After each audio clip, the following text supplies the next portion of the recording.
Magandang araw mga kapede range.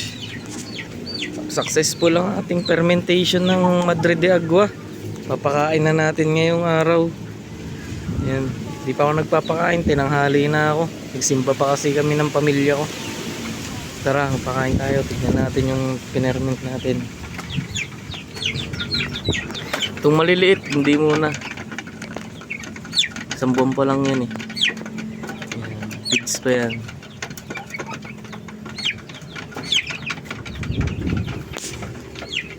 Ito, buksan natin.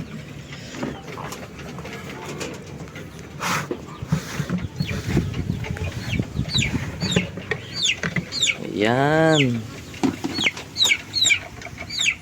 Diba? Oh. Ayun. Successful siya.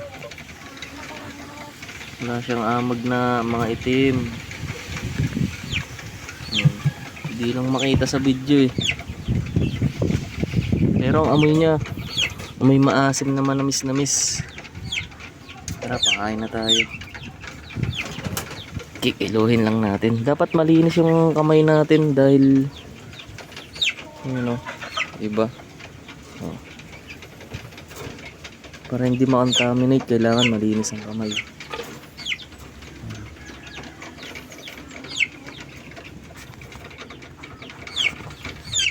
Ibabaw lang muna. Kukunan.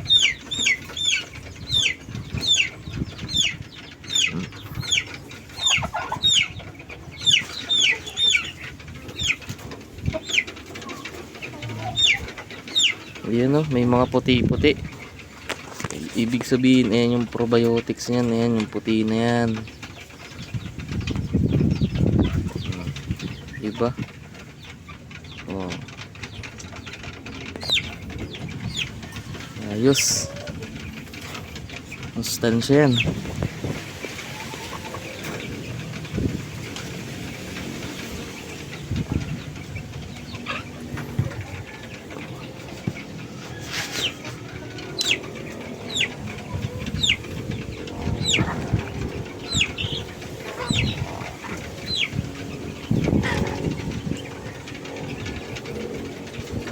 Yan. Yan lang, 600 grams lang. May binabad na akong patoka dito. Nahalo lang natin.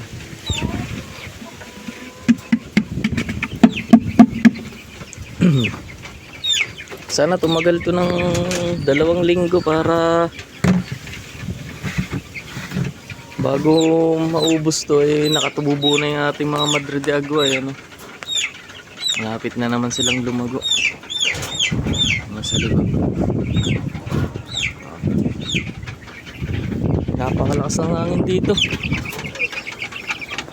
Ito 1 month old pa lang pero sinasanay na natin mag wet feeding dito. Para pagka maghahalo na tayo ng Madre de Agua sa kanila, sanay sila sa wet feeding.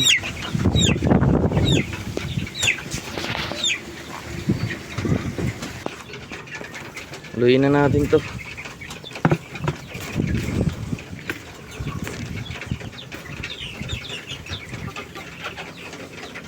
Luyin lang.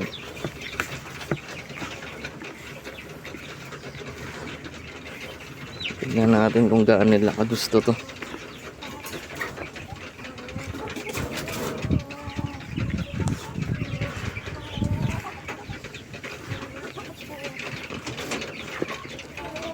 Yan. Comment naman kayo kung may iba pa kayong paraan kung paano mag-ferment ng mga dahon-dahon, mga gulay-gulay, para pag-usapan natin sa comment section. Ako kasi ganito lang pamamaraan ko eh, na alam kong effective sa akin. Baka mayroon pa kayong ibang alam dyan kung paano para i-apply din natin. Matagal ko na itong ginagawa, yung pagpe-ferment ng Madre de Agua.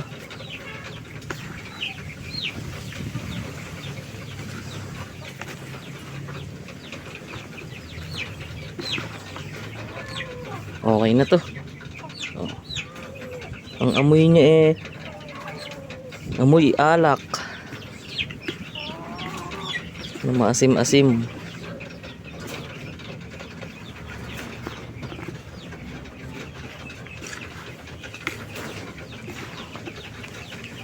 Okay na to. Sa kanila lang lahat na to. Ito muna. Ito medyo nakaka-recover na. Binubomba ko ng pagkain to eh. Medyo gumaganda na yung balahibo niya. Kumikintab na. Diba?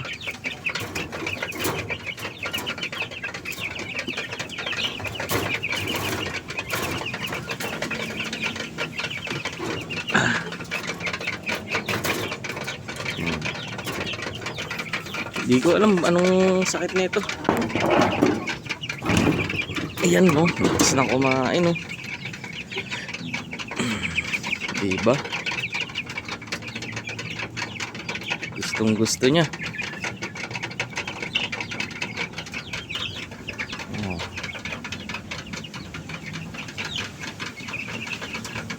Naman tayo sa loob. Ito muna ng tatlo.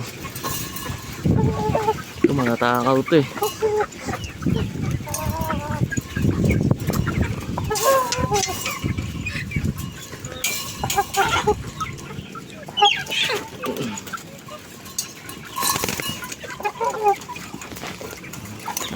Diba? Gustong gusto. Tatakaw ng mga yan.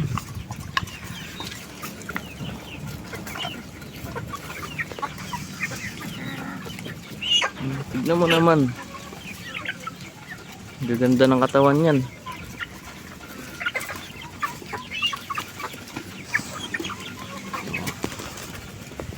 Diba?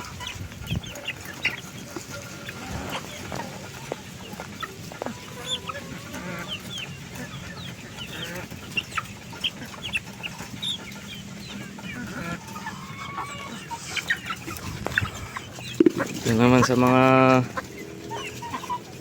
3 months at 2 months. May malong matanda. Nakalipad siguro, nakasuot. Nililipat natin sa kabila yan. Ayan o. Ay. Ang tapa. Hindi ko makukuha ka ng isang kamay. Ayan ka. Ito pa isa o.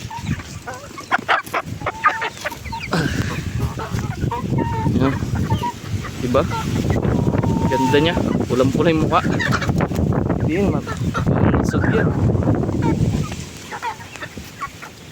Naman tayo.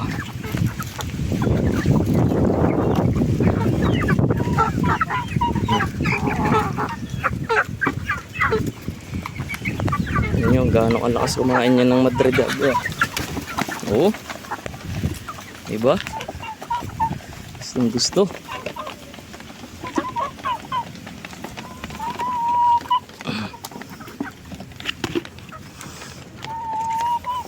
Gusto nila yan.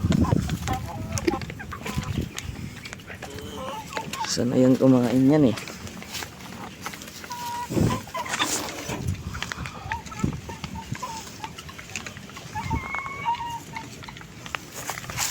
Diba?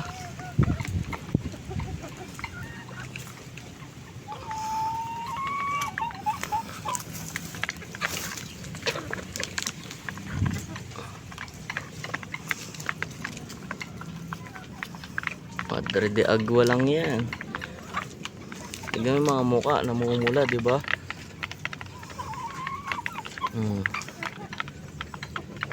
Ito 2 months pa lang to eh. Ito mga to 3 months na. Sinalo ko na sila. Dahil wala na akong mapagkulungan. Maya mag-aayos ako kulungan. Lalagyan ko silang silungan dito. Ito namang malalaki.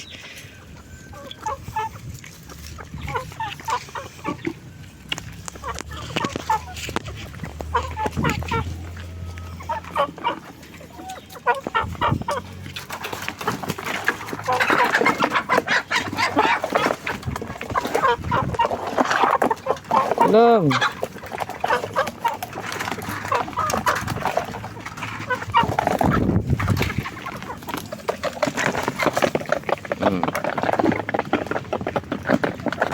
Diba? Tatakaw.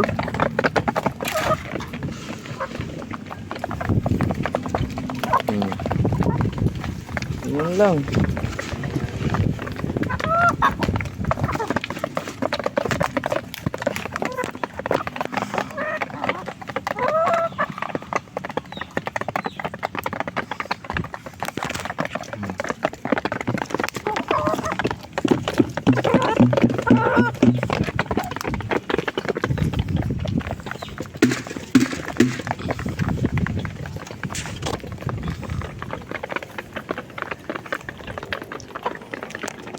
Masustansya yan.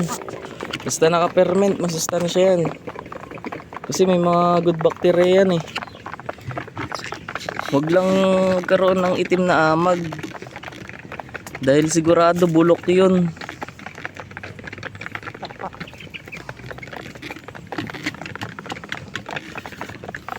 Ito wala naman eh, puting amag lang eh.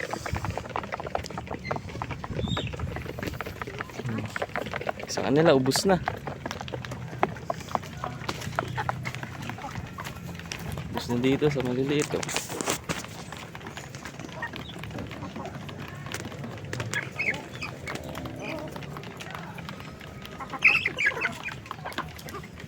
Busog yan. Sigurado. Dito rin ubos na.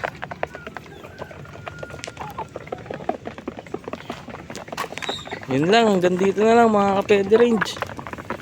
Kung bago ka lang dito sa channel ko, baka pwedeng paki-subscribe naman yung channel ko.